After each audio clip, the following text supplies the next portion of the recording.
Welcome to this most unusual noontime Thursday webinar. It's not even noontime where Shaun Tomson is. It certainly isn't here in Johannesburg.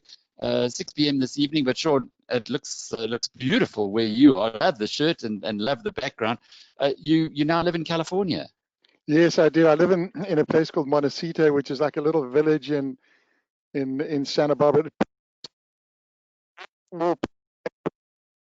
10,000 people here, but it popped up on the news lately because Prince Harry and Meghan bought a place up the road, so all the paparazzi were around. Really, it's normally very chilled here, but suddenly, gaboom, it was out there. Is it a lot like the weather where you grew up? Very similar to the Eastern Cape, more like Jeffreys Bay, which is one of the greatest waves in the world, a place I love maybe more than anywhere else. But I grew up, but the weather here is just, it's beautiful, just like maybe like Port Elizabeth. Shaun, we're having just a little bit of problem with your, I'm not sure if it sounds like the connection might not be just 100% yet, but anyway, it's if it breaks up again, I'll let you know. Stu, do you want to let our attendees know exactly how they can put their questions to Shaun and the tech side? Excellent, thanks, Alec, and welcome, Shaun. Just for those new to the webinar, on the control panel on the right-hand side, the little high five button. If you can please raise your hand if you can hear my voice and see Shaun and Alec on screen with the presentation below. Just need to see some high fives coming through, Alec. There we go. I've got a few. If a few more, we'll just confirm our audio and sound. There we go. Excellent. Alec, as Alec mentioned, we also like to keep these very conversational. There's a little questions bar on the same control panel. If you put them on there, Alec can pass them on to Shaun as he runs through the discussion. But it all looks good, Alec. I see Margaret Ashwin, a friend, has just said she's got an error code on the video play. Is it common to all? Do you know anything about that, Stu? No. I'll chat to her on the side, Alec. It might be an internet connection problem on her side, just with the download, etc. But I'll chat to her and see if we can fix it. Brilliant. Shaun, as I was saying to you, this is a time of the day in South Africa where the connectivity gets a bit dodgy. So if you're left on your own, please keep talking. Just going in the background. Sure, when I was growing up, we were called Banana Boys from KZN. Do you remember that? Exactly. I used to go and watch the Natal team. There was a great fly half, Keith Oxley, play rugby, and there was always someone that would dress up as a banana just before the main game and run down. And yeah, we were the Banana Boys. Do you still regard yourself as a banana boy? You certainly sound like one. Oh, very much so. Natal, KwaZulu-Natal, and South Africa's in my blood. And every time I think back to my youth, paddling out there with that, my veins right there. My word. And we just lost you just for a minute there again, Shaun. Can you maybe unplug and replug yourself on the microphone? I mean, I love the yeah. Let's hope that does the trick. Yeah, I'm sure it'll do the trick as we go along. Shaun, just by way of background, how did you end up in California? We know that you're a surfer, that you're a world champion, that you're one of the top 10 surfers of all time, greatest surfers of all times. But how did you end up there in California? So I grew up in Durban. I mean, my earliest memories of my dad teaching me how to swim and surf right there on the beach at a place called the Bay of Plenty. And then I did well competitively from a pretty young age. A lot of the older listeners will remember the Gunston 500. Won that event 6 times in a row, and then ultimately became world champion, which was cool. And then competed around the world for about 16 years as a pro. I had a very long career. I was the oldest guy to win, the youngest guy to win. Every record I made back then was broken by Slater, who's the greatest surfer of all time.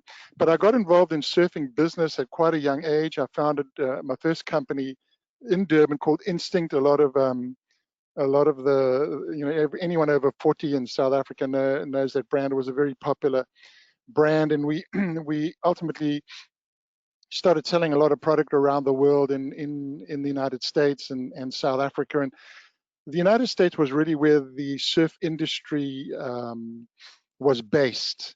There's so many people in this country, 330 million, and this was sort of naturally to where I gravitated towards, because as an athlete, I knew my days as a competitive surfer were numbered. You know that when you go in and you're doing it because you love it and the passion and you love to win and you love to surf the greatest waves in the world. But always in the back of my mind, I knew it was finite. I knew I had to establish a business career, and then ultimately, Instinct grew to a nice size, and then ultimately I sold it when I retired in 1990, and then in the mid 90s.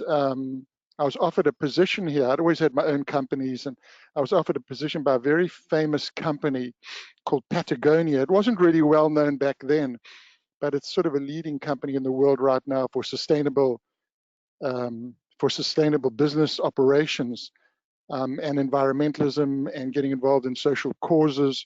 So it was a great opportunity. I came and worked for them for a couple of years and moved here. They moved the whole family from Durban out here to Santa Barbara. My wife and my son, Matthew, who was our son, who was 5 years old at the time, and then worked for the company for a couple of years. And then my wife Carla, we've been married for over 30 years, decided to start up our own company. She is a top fashion designer, so we started a new company called Solitude. So generally, it was a combination between surfing and business, and also the area that I live in has one of the greatest waves in the world, a place called Rincon, which is almost as good as Supertube's Jeffreys Bay. Not quite as good, but almost as good. So it was very similar to South Africa in lifestyle, in weather, in some ways culturally similar as well. So it was an easy fit for me. This sounds great now, Shaun. So whatever you do has fixed the little problem we have. I've also boosted a little bit on the mixer, so there are quite a few people who are saying, "Hey, I can't hear you." So away we go. But now you moved on to another career. Not, I guess, apparel is really just hard scale entrepreneurship, marketing. Tell me about it. Where did you get to before we hand-to-hand combat, Alec? I'll tell you what, it was hand-to-hand combat. Where did you get your training for that? Did you have role models that you learned from? It was so much learn as you go. When I think of it now, I think I found it in Instinct, and I had some partners who were very well versed in apparel. This family in Durban called the Holden family. Of learning as you go. The surfing industry was just in its infancy, and thinking about like how to, the whole goal with entrepreneurship, and I've seen it over the years, and I've worked with some of the greatest companies in the world, the greatest brands, the best CEOs, and you have to have that internal passion and drive. That's the first thing. You got to love it, man. I loved surfing. I love being in that apparel business, and then you've got to, no matter how famous you are. Of course, I was a relatively well-known surfer, and people sort of associated me with surfing, but it's not enough.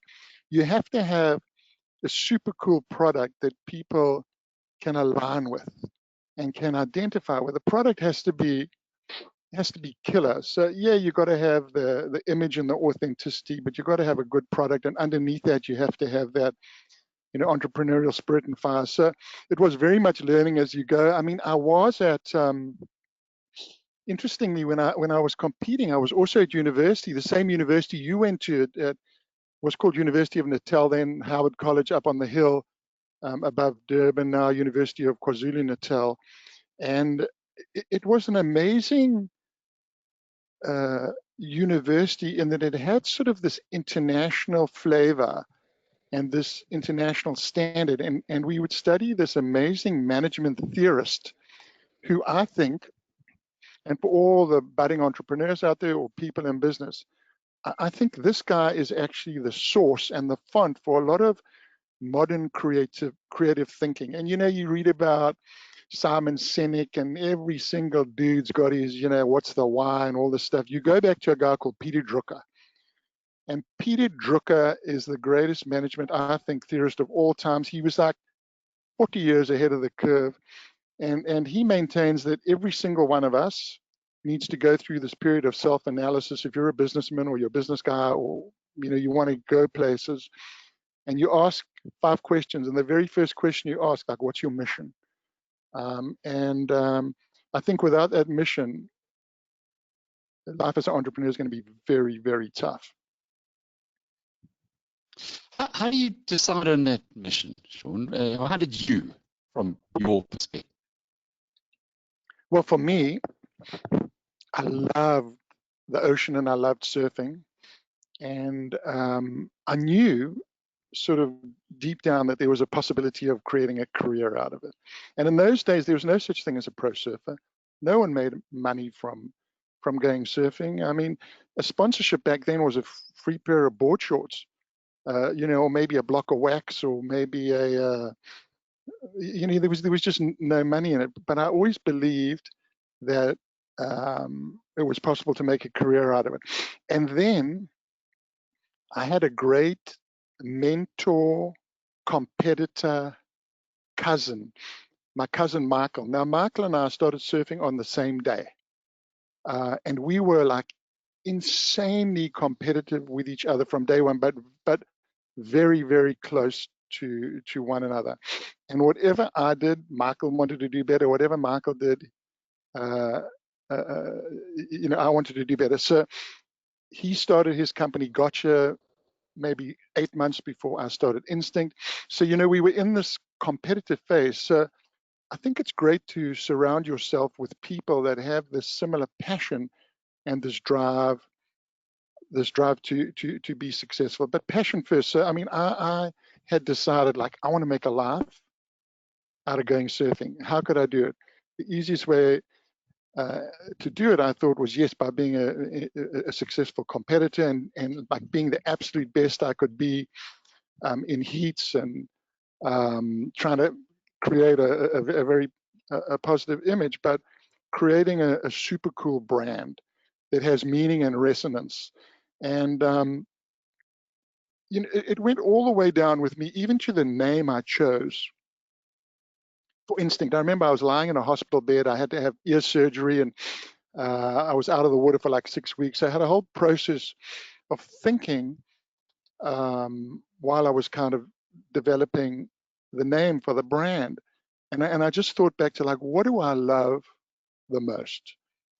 I love surfing. And what do I really love about surfing? I love riding inside the tube, which is something that I became very, very known for in surfing, like developing a whole new technique for riding inside the tube, the spinning tunnel of water when it feels like time has expanded and life has slowed down.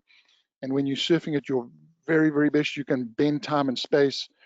And I felt that, man, I could curve that wall to my will. I could control it. It's an amazing sensation. Psychologists today call it a state of flow. So, like, for me, I went right back to my tube riding, and like, when did I have the very best tubes?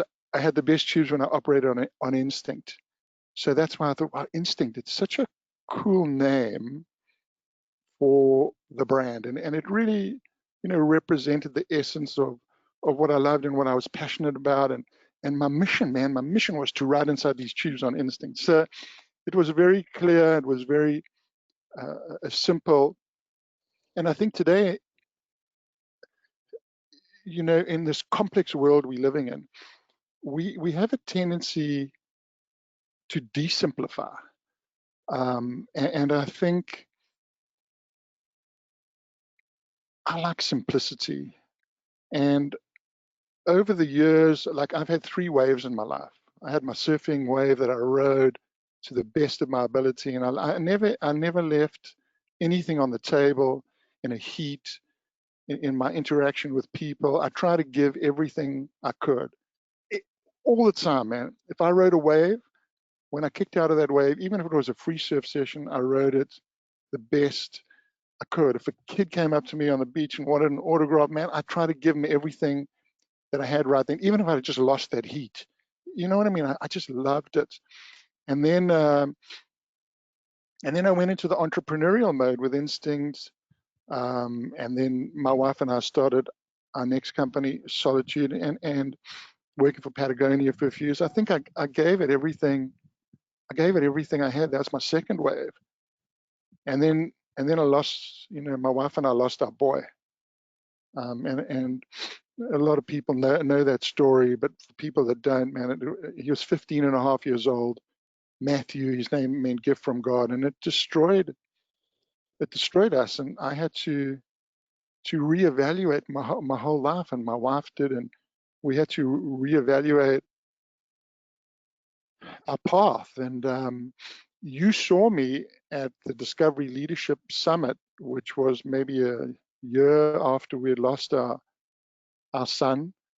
And at that summit, I was speaking, Richard Branson was speaking, and Malcolm Gladwell, and then, they took a chance on me to speak to this amazing group of South African leaders. And I just told a simple message about a life that's been lived with passion and purpose, and how you can identify your purpose simply. Like I say, simply, how you can identify your purpose simply. 12 lines. Just write your code, 12 lines, every line beginning with I will. And at that time, I just launched my first book called Surface Code, and it was written about this code that I developed for kids because they were coming down to the beach. The beach was having environmental issues, and a friend asked me to give them something to empower them. And I wrote a little code, 12 lines, every line beginning with I will, just surfing metaphors. I will always paddle back out. Like if you have a bad wipeout, you're going to paddle back out, or I'll never turn my back on the ocean. If you love it, don't ever turn your back on it. And I'll realize that all surfers are joined by one ocean. Just sort of simple concepts about life, but like simple, Alex, simple. And I think if there's one thing that I want, people who are listening to take away, it's simplify. Instinct was about, man, riding inside the tube. There's a surface code right up there, and you can see it's simple, man. I wrote it in 20 minutes, 105 words, 12 lines, and now millions of people around the world write their own codes. Alec, surface code's my code, but people, schools, universities, huge CEOs, massive teams, people write their codes, and then they share their codes. They share their codes with each other, and what does that do? I tell you what, in the time of COVID, it can help. I went virtual with I do these keynotes and workshops. My first client for four worldwide virtual events, maybe the hottest company in the world right now, it's called Gilead Sciences. They just invented the first treatment for COVID. It's called remdesivir. Now, their teams were under unbelievable pressure. Their regulatory teams, their HR teams, like under super pressure. Imagine the eyes of the world are on you, because here's a potential antidote for the millions and millions of people that are afflicted. I mean, I don't know what the stats are in South Africa, but in the United States, we're approaching 200,000 deaths. So this little code process that I sort of fell into, that surfing gave me, it's such a cool thing, because it's a way of taking away the confusion, a way to activate hope, a way to how about that? That's cool, man. You found that. There's a way to activate commitment, and it's so simple. It just takes 20 minutes. You sit there with a sheet of paper, no computer, just take it a sheet of paper and a pen, and you write 12 commitments. Not about the past, not about the present, but the future, pal. You write down your path. And whether you're 12, whether you're 22, whether you're the CEO of 60,000 people, you write it down. And it's amazing. And actually, how about this, Alec? I know you've got a little videotape of these young students in South Africa. It'd be amazing to play it so people can see the process in action. Okay, well, let's give it a try, Shaun. I'm going to do my best here. Famous for his style of riding the tube section of the wave, Tomson won the International Professional Surfers World Championship in 1977.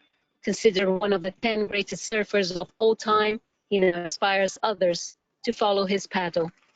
In this underprivileged school in Katlehong on the east side of Johannesburg, Tomson shares with youngsters a simple strategy for confronting everyday challenges and making positive, life-changing decisions. So wonderful to be inspiring some young kid in Johannesburg or Durban or Los Angeles, anyway, just to know that you dropped a little pebble in the water, and what's it done? It's created a wave. And that wave is going to go and touch live. In 12 personal stories, Shaun shares the power of I will, a code that carries him through life. While yes, this little code that I wrote, 12 lines that I wrote so many years ago, was about surfing, it's like every line is a metaphor and can be interpreted in so many different ways. It's about how you can be a good person, how you can be a good human being, how you can make a difference in the world, how you can impact others. So I've been on this journey for 10 years now, since I lost my beautiful son. And surfing was this constant. Surfing helped get me back on the path to healing again. Many of these teenagers have barely seen a beach, but the code has resonated among them. I will achieve my goals. I will be better. I will dream big, and I will be who I want to be. I will arise and shine, and I will face my fears, and I will take charge of my life. Although all these youngsters were born after apartheid, many of them are still trapped by poverty. But the code is giving them courage to change their lives. In this country, deprived right of opportunities, and I'll break the cycle of being deprived of opportunity, and I'll create opportunity for myself. This book will give me the courage that I don't have. I think it will give me that power to do what I want to do and to believe in myself. Shaun Tomson's The Code is about many things: faith, courage, creativity, determination.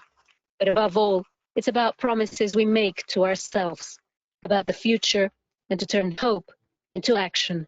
Judy Shara, CGTN, Katlehong, South Africa. Brilliant. How Shaun, are those kids, Alec? Wow. I'm going to switch off my picture. Oh, sorry. Apologies. Okay. Just give me two.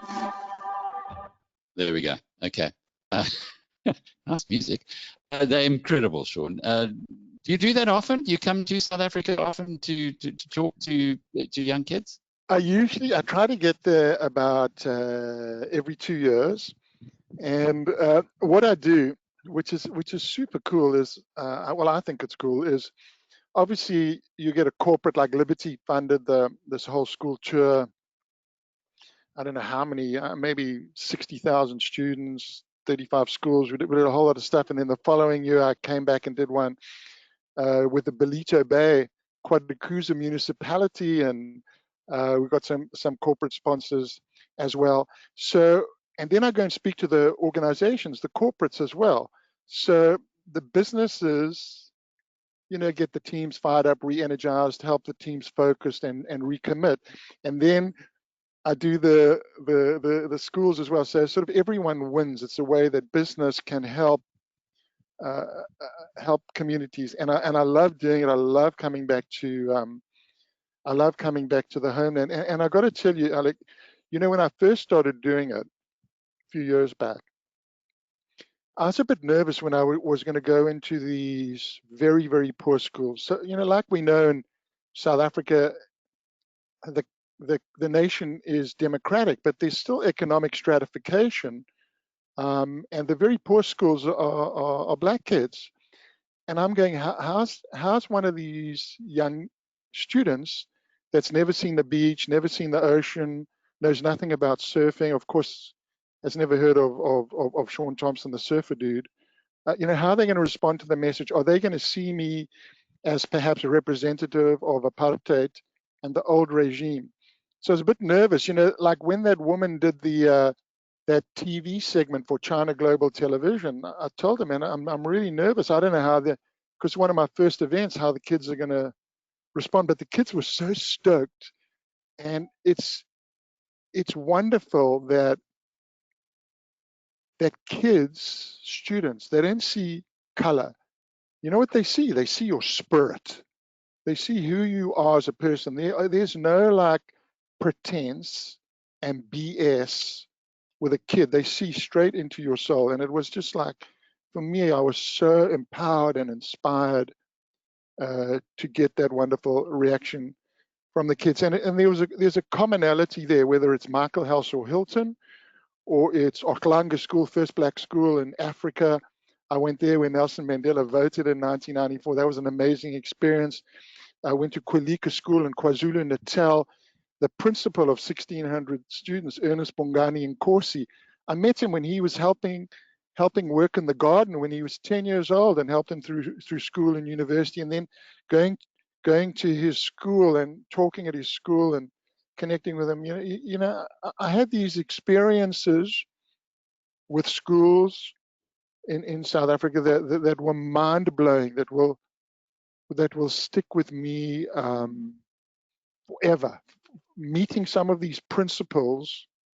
I went to a school in Amanzimtoti called Subasizwe. The headmaster said to me, a very poor school, he said, Shaun, I run a mathematics school.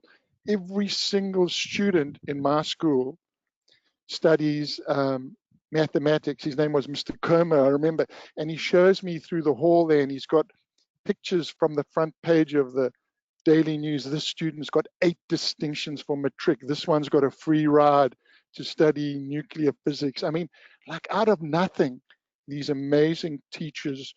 And I just, you know, there is power out of that little South African nation. There is a power there that is mind-blowing. You look what Elon Musk has done, ex-Pretoria Boys High student. You know, these South Africans, it's wonderful to see that red earth of Africa, of South Africa, has got some incredible juice and power for all of us. Do you meet other South Africans in California? Have you met Elon?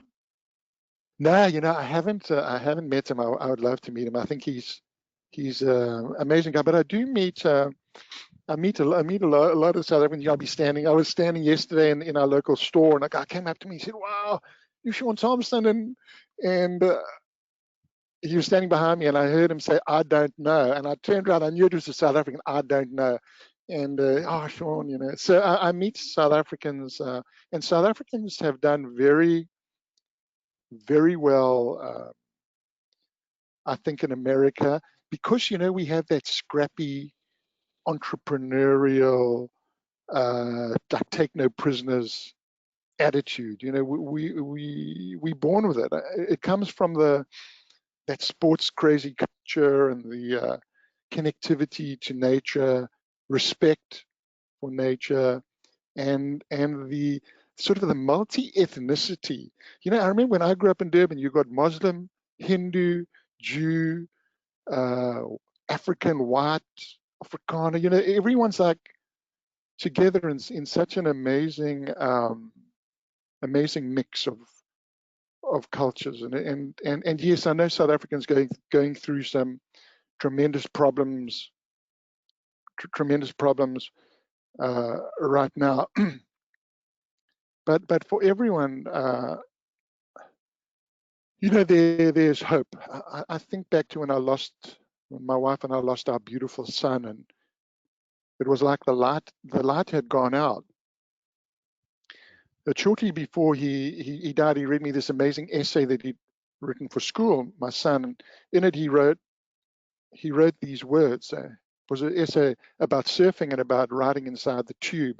And what happens is when you're riding inside the tube and you far back in the barrel, they call it, it gets kind of dark in there sometimes, and you sort of aim for the light that shines ahead. There's like this light that you're targeting. And he wrote these words, "The light shines ahead," and they're wonderful words for today and for what we all experiencing today as a simple sort of assessment of hope. The light shines ahead. I mean, I love those words. They become like a mantra for me, my son's words. COVID's, we've been pretty fortunate in many ways in South Africa, although we've had many infections, over 600,000 infections, relatively speaking, only 12 to 13,000 deaths, one of the lowest death rates in the world, 1/3 of the global average. And we do seem to be coming out of it. I drove back from the kingdom, as we call it, the KZN, today from Drakensberg, and it was amazing to see the number of trucks on the road. It's like we're pulling ourselves up by our bootstraps, but there's a tough road ahead for South Africa. It's cost a country that isn't rich lots of money. There are lots of people who've lost their employment and so on. When you go back to the code, when you recode, as it were, for COVID or after COVID, how are you talking to people like Gilead, like Google, like these big multinationals who ask you to come and share some of your insights? If you were able to talk to 58 million South Africans in one room, what would your message be? You know, firstly, I think we all have to, come to this sort of deep understanding that the world's changing and it ain't going back. In March, I was at an event in Chicago for a big company. It was supposed to be 600 people. They canceled it the day I was there. It was mid-March. And I thought, wow, the days of me making an income from doing an event with lots of people are done. I better shift gears quickly. So I went back here, found a studio, and immediately started doing virtual live streams because I knew that there would still be a market for events to bring people together, to connect people to their purpose and to each other. So number one, there's a new normal, and if you haven't pivoted, you better recognize what that new normal is in the context of your business, and you better take action. If you didn't do it yesterday or the day before, you better do it right now, because you ain't going to be doing it tomorrow, because tomorrow your business is not going to be here. So number one is pivot and do what needs to be done in order to take it, not just react to, but take advantage of this new normal. I mean, I've thankfully had the best 3 months of business I've ever had in this, and many of my contemporaries, their business disappeared. Then what I do when I speak to all these big outfits, because over the last 3 or 4 months, I've had a unique insight into what people think, and this is what I did, and I thought it was quite a good idea. So the first thing I do when I speak to people, I say, and I use this amazing technology inside of my PowerPoint. It's called Poll Everywhere, and people can text you, and it's kind of like a chat, I suppose, on Facebook Live or on GoToMeeting. People can text you how they're feeling, and I say, give me one word that describes how you're feeling right now. One word, just one word. So the whole audience, so maybe I've spoken to, 40,000 people over the last few months. I've seen what the words are that people send you, and on the fly, I create a word cloud. So all the words agglomerate, and then the biggest words have the most prominence. So if you want to know 40,000 business people from some amazing companies and small companies, this is what it looks like. What's the biggest word? Anxious. So I call it a sad state of mind. SAD, stress, anxiety, depression. That's the way people are feeling. So people understand that inside of all of that, there is still some hope. You can see hopeful, a little bit, there's excitement, change, but uncertain, worried, frustrated, fearful. These are the words, and we're all feeling the same things. So we're all connected through this sad state of mind, stress, anxiety, despair. So now what can you do? Now we're all in this desperate state. What can you do? What are you going to do? You're going to roll over and like give up. And for me, I'm talking personally now. I always go back to my my surface code. I will always paddle back out. Okay. The light shines ahead. You know, those are the same kind of words, but different. Light shines ahead. For my son, I wrote, I'll always paddle back out. So that notion of perseverance and resilience is at our deep core. Okay. And then another part of the surface code was I will realize that all surfaces are joined by one ocean. You know, that we have this deep desire to connect with each other, so that internally we have great resilience. We have to tap into that great resilience. And then we've got to realize that we are all in this together. Like, you know, you walk down the street or you're going to a restaurant and there's some dude there and he hasn't got a mask on. I mean, like, you feel like giving the guy, well, there's no clouting allowed, but it's like a clap. Yeah, a good clap. So, you know, there is that sort of respect that we all have to have for each other. So what I do, I mean, my process is I just tell some stories. I tell 4 stories to these large corporations, and my stories are not a prescription. I just give a perspective of perseverance and resilience. I give a perspective of courage and commitment. And then I tell a beautiful story about connectivity, about connecting with my son on the beach inside this circle that he created in the sand called the Sacred Story Circle. And we sat inside this Sacred Story Circle that he created. And we built it on the beach with little stones. And then he had a stick that he found on the beach, a piece of wood, and put some kelp and feathers in it. And we passed it back and forth.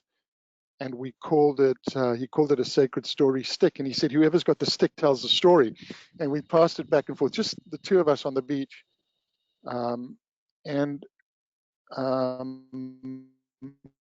thought about that, you know, many times over the years, and it's one of the best experiences I've had. Imagine sitting with your child on the beach, just telling each other stories and passing the stick back and forth. And it was, you know, beautiful communication and love and absolute connectivity at a deep emotional level. Like a Hawaiian minister said to me, Shaun, you were speaking in spirit language, and that's what we were doing. And you know, I like to think when I talk to these huge groups, I speak to them in spirit language. I speak to them about the spirit, because our spirit is the font of all of our power and mojo and purpose, and we need to have this deep connectivity through spirit with each other. And it's not religious. I'm talking about a different way of communicating. And I've noticed that, you know, over the last number of months, you know, we all compressed at home. My child is, you know, inside, you know, doing his schoolwork. That this compression has led in some ways to, yes, isolation, but also to a deeper connectivity with our children, with each other, with our spouses. So there has been that sort of, you know, duality of the experience. And I like to think when I do my live streams with these big companies, and, you know, you have people working from home, just like you working from home, that it's just a way to bring people together. So now everyone has written their statements of what the world is. Sad, yeah, stress, anxiety, depression. Well, we know that. Well, what's next? So I tell my four or five stories, and then I say, okay, right now you're going to chart a new path forward. This is time to write your code, to find, refine, and define your purpose. It's simple, 20 minutes. So step one is you're going to write your code. Pick up a pen, write it down. 12 lines. Every line begins with "I will." And that's how easy it is. I spoke to you earlier about like simplicity, distillation. Okay, so everyone now writes their 20 minutes, and we have like a video playing and super cool music that my wife put together. It's pics of my son, and the whole family vibe. So it's a very warm feeling. And then people share their code. And let me tell you, it's bloody mind-blowing, Alec. People, big famous universities have studied this, and they cannot believe the deep emotional connectivity, because now we dislocated, we sad, we stressed. Now it's a way to bring people together, because what people do is now they text it. They text in their codes. So I say, okay, so maybe you've got 2,000 people on the live stream. I say, okay, send me one line. Send me one line of code. Now, I've read millions of lines of code over the years because I've been doing this for a few years, and I got to say that when I do this and I see what people write, like I used to think being a pro surfer was the best job in the world. This is the best job in the world. I reckon I got the best job in the world when I see this, because I see the purity and glory and passion and power of the human spirit. I mean, check out what people write. So what happens is this, and I'm going back to simplicity. So like now I've read millions of lines of code over the years. People just like the nerdiest computer scientist engineer dude will write the most beautiful words. The gnarliest gangbanger in a jail with tattoos on his face will write like words that will just blow your mind. So everyone writes different words. Beautiful. Look at that. I will do what is right. I mean, how about that for the context of what everyone's faced with in the world, not just in South Africa with corruption, but in the United States with corruption? I will do what's right. I mean, how about that for a potent statement? So everyone writes different lines, but everyone only writes 2 lines. And people say like, well, what's the meaning of life? What's the purpose of life? I say, I know what it is, not because I'm this sort of genius philosopher that's developed. I said, I've seen what it is because I've seen the human race write down the meaning of life. And the meaning of life can be defined in 2 commitments. The first one, I will be better. Okay, so I ask people, send me one line relate to making yourself better. I'll be better. And then the next is I will help others be better. That's our meaning and purpose. I will be better. I'll help others be better. And every single line of code that I've ever read fits into one of those sort of, it's like 2 rivers that sort of merge together into the one river. And it's so brilliant to see. And how cool is it? How cool. So there you see the next one. This is related to making others better. Yeah. I will find patience. I mean, how about that for a and I didn't highlight them, the system just highlights some sort of algorithm in there, but like I will find patience. What's a really big one? I spoke at a jail a few months ago, just before COVID, and one of the inmates wrote, I will forgive myself. Imagine, that's a big one. So people write beautiful things, and then when you share it, it creates this a wave of emotional contagion. There's all sorts of scientific studies that have been written about emotional contagion, how all of us virally can influence the mood and emotions of others by what we write and by what we say. So it just creates this connectivity amongst the group, and it creates this accountability too. When you write down, I will do what I say I will do, you better know that the people that have read that are going to be, you have this sort of explicit and implicit accountability. So it's brilliant. I love this process of my life. You can see I'm passionate about it, and it's just it gives me so much. Perhaps it just heals me every day. I think we can talk along these lines indefinitely, but I'd like to just pull some questions out, Shaun. And by the way, as Stuart said right at the beginning, there's a little question mark on the control panel.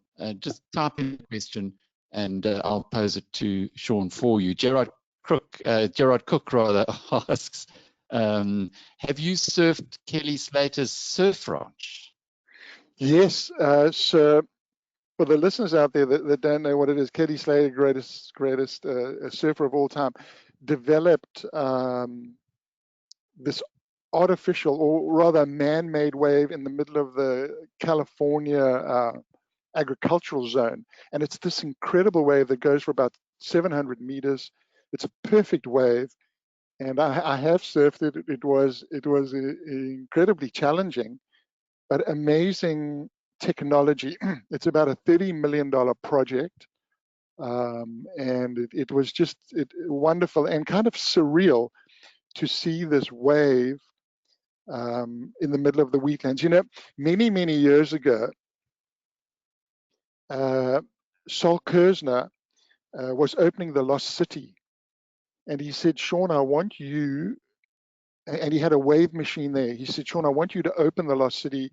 I want you to be the first person to ride it. And we'll get the media there. We were doing the Miss World, and we'll have Miss World come down in the bikini, and you'll ride out of get that first wave. And so I went down there a few days before and stayed in the Lost City. It was amazing, and caught some waves. And I thought, wow, man, it's pretty tricky to catch this wave, So I'm sitting there in the lineup waiting for my wave, and all the media's there. There's like the TV and like the world, and it's like chaos scene. And this wave spits out at me, and it comes out at me so suddenly, it actually goes past me. And in my mind, I have that split-second thing that I'm going to be an abject failure. I'm not going to catch this wave. I tell you what, I've paddled fast a few times in my life. You have a great white or Zambezi, and it's near you. You're going to be paddling fast. I tell you what, it was nothing like the speed I paddled over and caught this wave and managed to ride it in. And then I made it. But talk about terror of failure. Does it? I was going to ask that, because here in South Africa, most people have been to the Valley of the Waves, or many of those who on tonight would have seen it. Those waves seem pretty small, pretty modest relative, I guess, to what Kelly Slater's wave is like. Yes, yeah. And now there's a number of wave pools around the, around the planet. They have an amazing one I went to in Melbourne. They've got a few planned here in the United States. They have one in England. So there's a number of these projects in the world. As to whether they're going to be commercially successful, I don't know. But certainly, they've created really, really good waves. It's amazing what you can do with $30 million. Dollars. That's dollars. Especially dollars. Yeah. That's half a billion rand. Shaun, your namesake, Shaun Andrews, asks, do you have a view on any of the following? The immediate next 5 years future of South Africa or KwaZulu-Natal in particular? Wow, that's that's a very hard question. But I'm very optimistic. I think what drives success is that entrepreneurial spirit. And I don't know, there's something in the air down there in KwaZulu-Natal. Yes, we have to try to do the right thing and try to quell the corruption. But I'm very positive and very optimistic about the future of KwaZulu-Natal and South Africa generally. Shaun's second question is, he says, the ease of settling into the culture of America from the standpoint of a South African who certainly has paid his school fees to get there, but may be a benefactor of similar white privilege, as we are both from the same era, same age group. Does that ever affect your thinking? It's certainly, we were a benefactor of white privilege. And I mean, I think that through my career, I've tried to help as many people as I can. And I like to think that whether it's a poor young kid, whether he or she is black or white, I mean, I have the same a predisposition towards help. But certainly, our generation, we were benefactors, and I tried to do is like, well, what are you going to do with that? Are you going to just not give back or give back? And I've always tried to give back as much as I can. And what's great is that I've seen that is the essence of the human spirit. Like I said, there's two types of code. I'll be better and I'll help others be better. And it's just to what extent are you going to help others? Shaun, where did you go to school? So I went to school in Durban at a school called Clifton.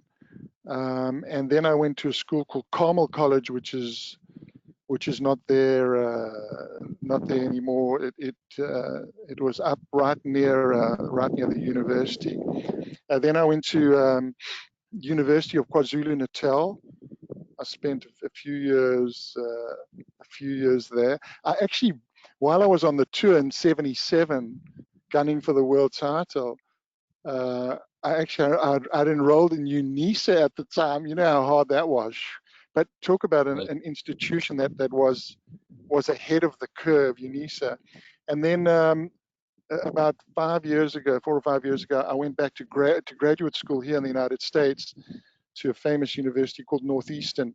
And I spent a few years studying leadership. I was really fascinated by the theory and science of leadership. I'd just seen that work that one man had done, Nelson Mandela. Of course, not just one man, but many people. But certainly, how one man can influence the trajectory of a country like he did in South Africa. And now I'm seeing it go the other way here, and what's been happening in the United States over the last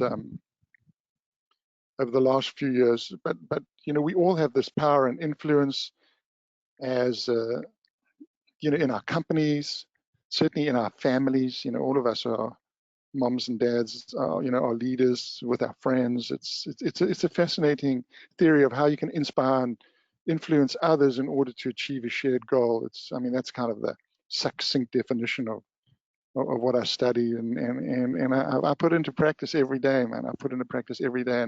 And a commonality, and I know you've got a lot of business people on the line, Alec, is that I've met some great CEOs of very large corporations, and there is a commonality there, and one of them is that there's a humility and a lifelong learning attitude, that they have this humility and sort of empathy with other people. So there is this sort of engagement aspect, but also this lifelong learning.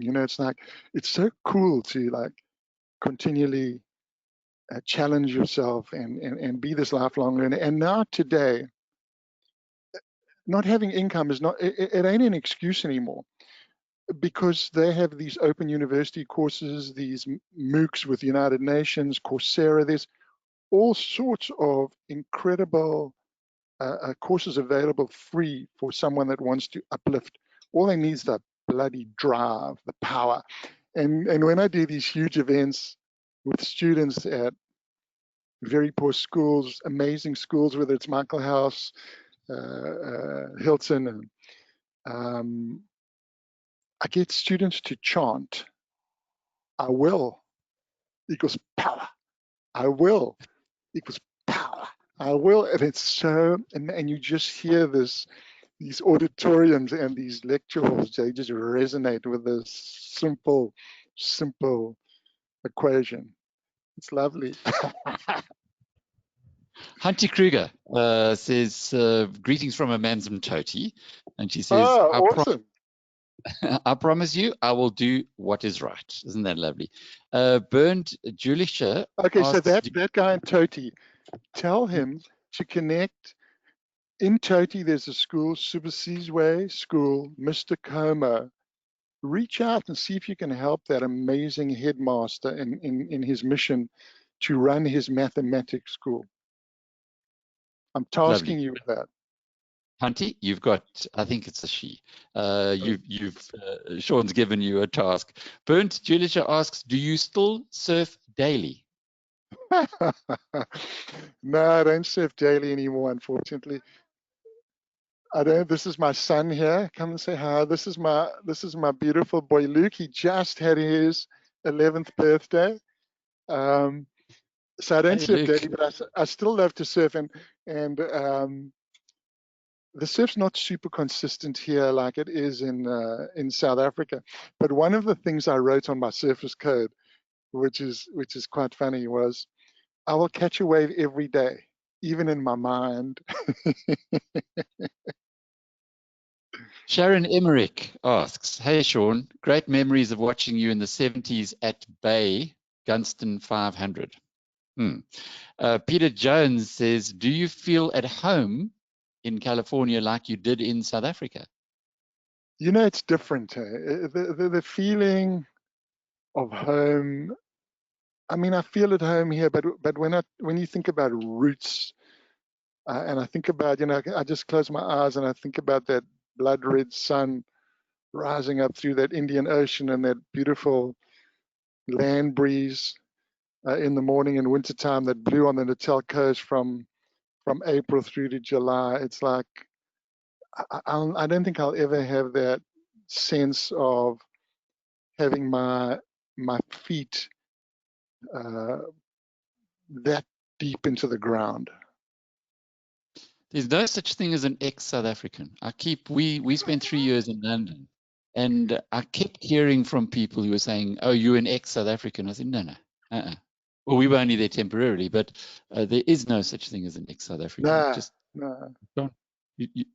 Once you're injected, it's like an ex-surfer. It's like, you know, you're an ex-surfer. It's like, no, it's in your, you know, it's in your blood, it's in your soul, it's in your spirit, man. Robbie Knezovic, I hope I've got the pronunciation right, says it's not a question, but a thank you, Shaun, for your humility, courage, and honesty. You're absolutely inspirational. Thank you. Thank you. Paul Bosma says, hi, Shaun. I share your passion for the ocean and surfing. I'm in my early 50s and trying to find a way to live the rest of my life focused on this passion and still make a living. You're an inspiration. Thanks, from Paul. Here's nice. And I relate as well because I had I can empathize with Matthew. My own Travis passed away in 2008. He was 21 years old. So I'm so sorry for your loss, sir. I guess there are lots of people that it's good that you talk about it because you can help others. And Sally Very asks, she said, did the loss of Matthew allow you to attain a higher thinking and give you context on life? Without a doubt. I think anyone that's lost a child,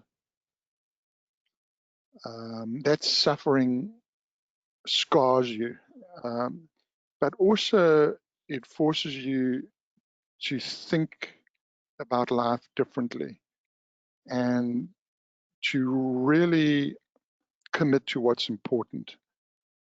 Really to commit to love, to commit to loving others, loving yourself, and I read this amazing book, and I'm sure a lot of you have read it, but it's called Man's Search for Meaning by a guy called Viktor Frankl, who was incarcerated by the Nazis in the Second World War during the Holocaust. He was a psychiatrist, so he writes about it with kind of a unique perspective. And he writes about hope and meaning and purpose. And certainly when you suffer deeply, I think you really rethink your life in the context of hope and meaning and purpose, and you just do things differently because your life has been so profoundly upended that you're just going to do something differently. But it's a terrible club to be a member of grieving parents, and really the only thing that you can say is I'm sorry for your loss. There's no more words than that, and it is a terrible club, but there is that commonality, and there is that, I think, that sensitivity of that experience. And for anyone out there that's been suffering, and some people manage to, it's not like you get through it, but some people find a smoother road than others. And I found two important steps. One is that you have to accept the inevitability and the reality of the situation. What is, not what if. So you can't go down that rabbit hole. Well, what if I had done that? What if I hadn't done that? It's just what is, and that is a tough one to accept. And then I think one has to forgive absolutely yourself, others. There has to be absolute unequivocal forgiveness.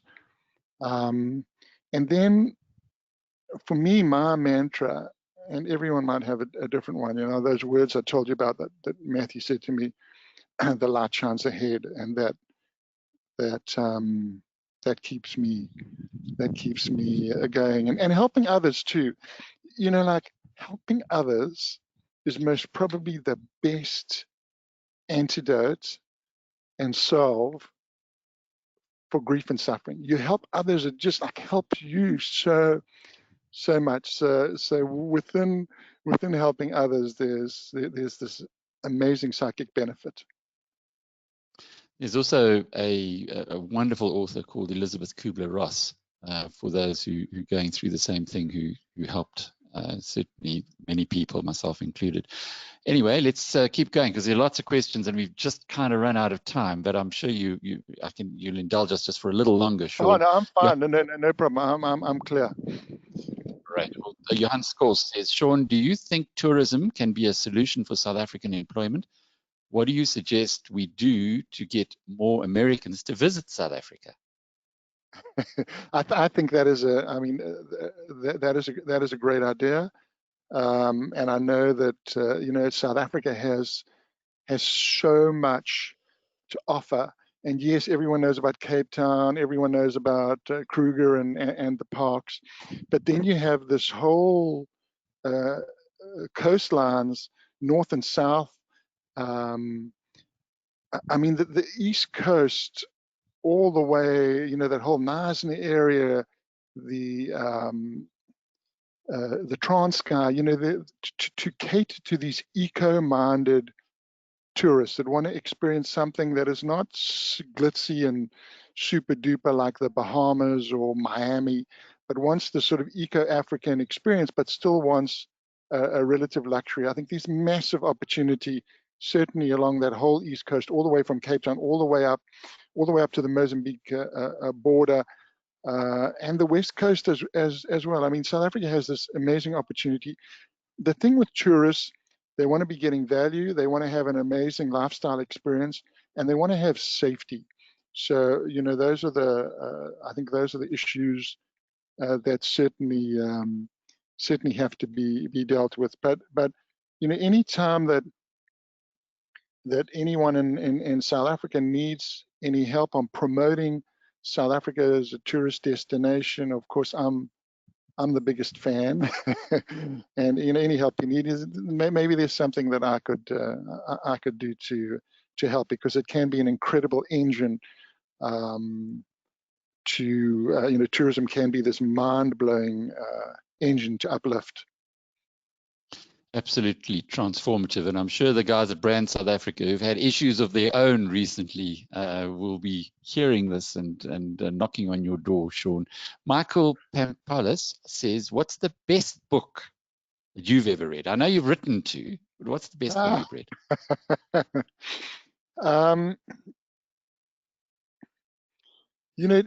Two of them that I really love, and I would suggest everyone getting them. And they are so simple. They're very short. You can read them both in about an hour. The one is Man's Search for Meaning, which I already mentioned, by Viktor Frankl. It's incredible book, and not just for people that are suffering because of a loss. We're all suffering right now because we're suffering for a life that was. And it certainly, I think, can inspire and give us hope. So Man's Search for Meaning, Viktor Frankl. It's an old book, was written in 1947. It's still in print. I think there's been 20 million sold. It's very popular. And then another one, and I think I got the title right. It's about that I told you about. It's just called The 5 Questions. And he says that all of us, have to ask these 5 questions about business. But beyond that, I think the 5 questions about life. The first one is, what's your mission? Who's your customer? What's your customer value? What are results? Which is good. Not what are the results, just what are results? Like, what's a result to you? And then what's a plan? How about that? How simple is that? Peter Drucker. Execution plan, yeah. Peter Drucker, The 5 Questions. It's about this thick. It's about a centimeter thick. One of the greatest of all times, that's for sure. How's this one, Shaun? Matthew Commons says, "Pretty cool, Shaun. I grew up in Durban, Pinetown during your surfing era. I'm one of 2 boys named Matthew, myself, and my brother Luke, same as your boy." Wow, Awesome. Isn't that brilliant? I love that. That is so cool. Matthew and Luke, I love it. Thanks for sharing that. Peter Jones just says, "Thanks very much, Shaun." Cecil Scher says, "Shaun, are you still in contact with your old surfing buddy, Brett Harris?" Oh, I haven't seen Brett for many years. He's a LA, lives in LA, ex-Durban guy. His mother was Althea Harris, and Sol. If you know Sol Harris Crescent, that was her father in Durban. So yeah, I know the family well. Evelyn Hersfeld says, "Thank you, Shaun. So many South Africans talk only of the bad, and you speak well and even return to uplift the less fortunate.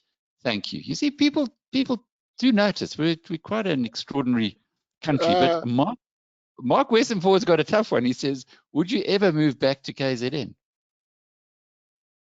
I never say never, but I've sort of built my whole built my whole life here now, and the work that I do, I think it's just I think it's well suited to the South African environment. It's just such a bigger environment here, and I really while I had some successful brands, it's not like I'm in sort of retirement mode.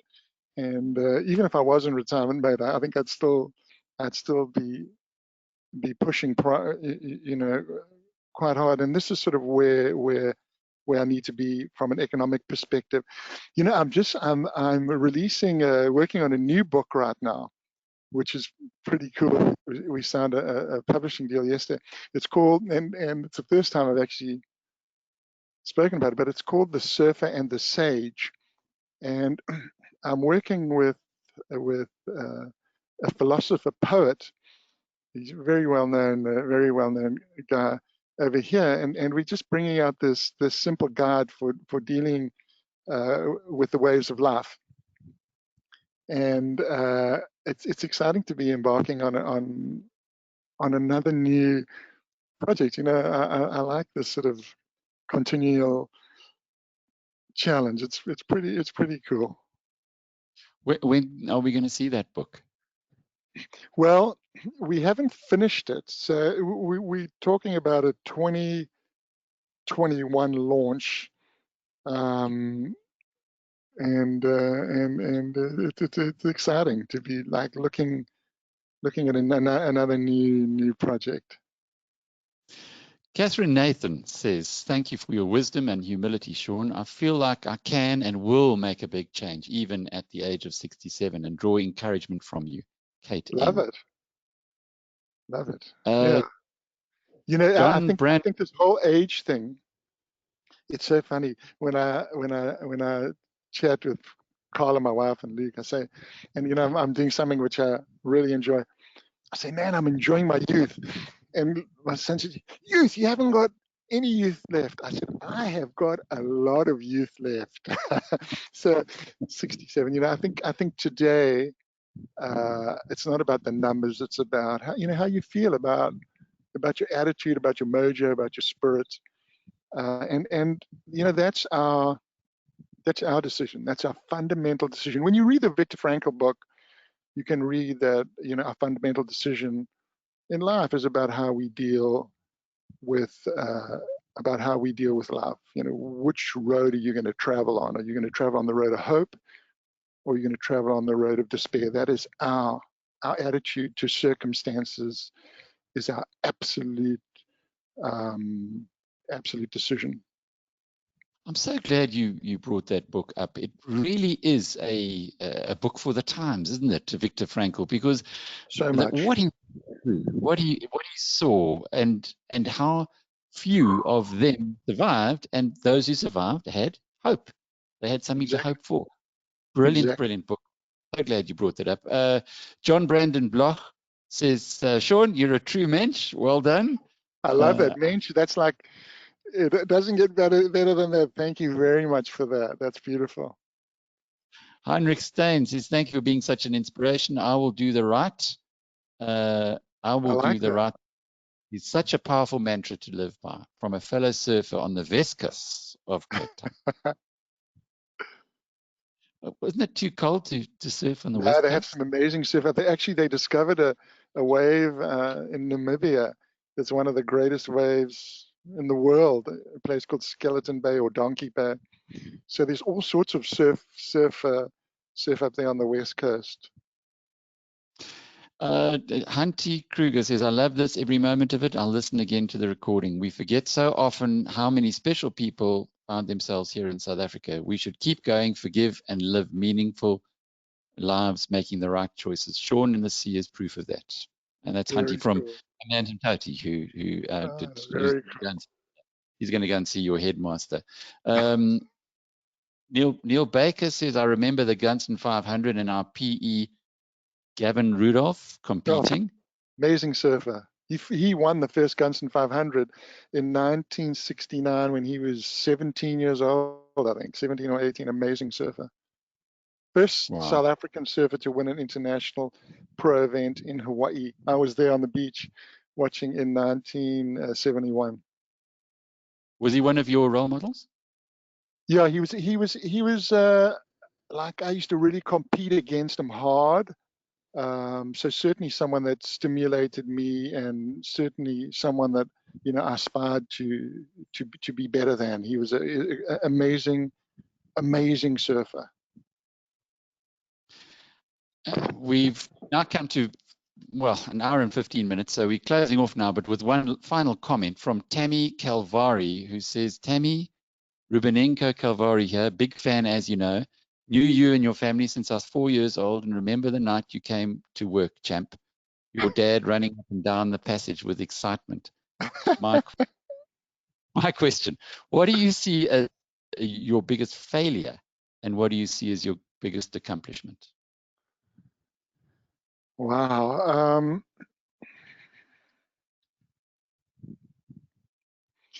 You know, my biggest accomplishment is, I think, this path that I'm on right now. And you know, perhaps related to that, and I've never really that's a very, very hard question, but I suppose in some ways it would relate to, you know, losing our beautiful son. Like how could that have happened when, you know, my wife and I were such, you know, positive, strong people, and my son played this dangerous game called the choking game that we believe he learned at school or from a friend. We'll never really learn. You know, all the kids wore school ties, and with his school tie after he came home from school and killed him. And so, you know, how you know, I talk about risk and I talk about positive decisions, and it's, so I suppose that would be it. And Tammy, appreciate you you know, you connecting in, and you know, I certainly don't want to end this live stream on a depressing note, but for all of us as parents, we're going to hold our children tight, and we're going to hold our children tighter again and again and again, and we're going to teach them the right way. Shaun, it's been a real privilege. It's really been great chatting with you this last hour and a quarter, and much wisdom, much humility, much inspiration. And I wish you the very best with your new book and whatever else you turn your hand to. It's lovely to have South Africans having achieved so much in many parts of the world. And as we at BizNews like to celebrate our global South Africans who are going out there and really doing big things, like the guys, I'm sure you might have bumped into them, who started Monster Inc., like the biggest energy drink in the world. I don't know if they're bigger than Red Bull, but certainly up there. And here are two guys also from Durban. It's amazing. So it's an incredible story. What our people here have been able to give to the world, not just the famous icons like Nelson Mandela and now increasingly Elon Musk, but those like yourself who've really waved our flag very high. And look forward to seeing you back here on your holes or on your next discussion when COVID's finally over. Just maybe to close off with Shaun, while people are feeling a little bit down in the dumps, they might have been in industries that have been wiped out by COVID. A final message for them? Yes, two things. One is that if anyone wants to contact me, I love to connect with people, or anyone has a personal message, you can just go to you can connect with me on LinkedIn. You know, I love LinkedIn, and I post a lot of stuff on LinkedIn, or you can just go email me directly, ShaunTomson@yahoo.com, ShaunTomson, ShaunTomson@yahoo.com, or you can just go to my website, ShaunTomson.com. So just as a final message, and you know, I've spoken a lot about simplicity, is I go back to that surface code that I wrote so long ago, 12 lines, 105 words, every line beginning with I will. I would suggest to everyone out there, just write your code. And if you have a family, sit with your wife and sit with your children and all do it together. And then stand up one at a time and read your code to one another. And this is my code, but just write your code, and then everyone favorite line. And if there's 3 or 4 of you in the family, you'll have 3 or 4 lines that is sort of the collective code. And I got a message from someone. I've done the code with my 8-year-old kid. We put it up on the fridge. It's working. Or I lost 40 pounds as a result of the code. You never know what can happen when you write down your commitments. And perhaps my very favorite line of this code here, which is a line I think that everyone can relate to where we are right now, is line 2. And that's, I'll always paddle back out. And I'll always paddle back out has got a number of different layers. Firstly, you take a wipe out, you get back on your board, and you're going to paddle back out. But why? Why are you paddling back out? You're paddling back out because you got hope, man. You got hope because you're going to get the next wave. So perseverance and resilience and hope. And I hope everyone has taken away those messages. Alex suffered, I've suffered, so many of us are suffering right now. But let's have the hope, because only with the hope you're going to get the next wave. And that's no bullshit. Shaun Tomson, as always, it's been such a pleasure. Thank you again. Thanks, Alec. Take care. Stoked to be on.